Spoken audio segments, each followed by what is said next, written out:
These kilns are surrounded by myth. And to me, that's very exciting. You know, that's how we live our lives. We make up myths. But it is also useful for researchers to point out the origins and limitations of our cultural myths.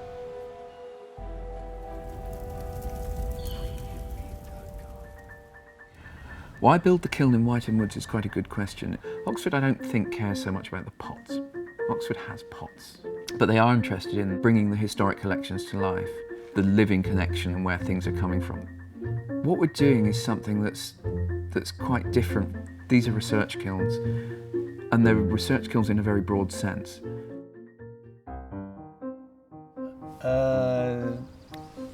Do any of the others know how to build a kiln? Well, I've built quite a lot of kilns in my time. I didn't realise it took so long.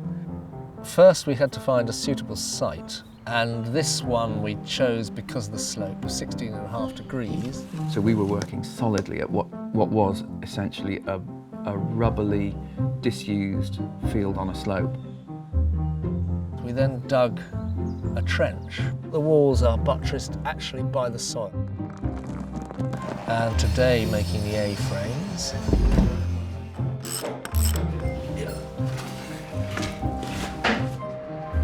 If you'd asked me the worst moment, I've got a list. In fact, I've got a spreadsheet. We then wove the willow basket.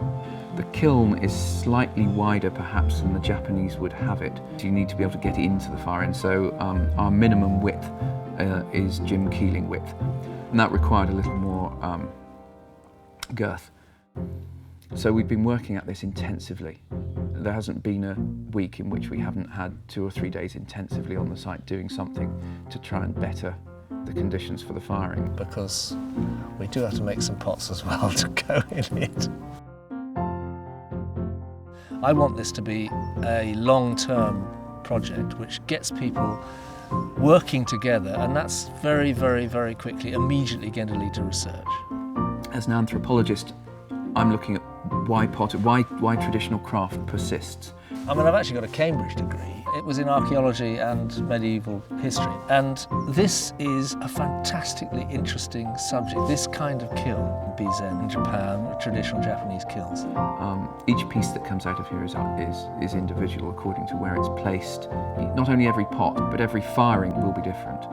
Pick up any pot and say, oh, look, this is where the flame hit it. It came round there. Oh, there was another pot against it there, so that protected it there. And a bit of ash fell on it there. In fact, this bit of ash has actually melted. It's run down the side of the pot.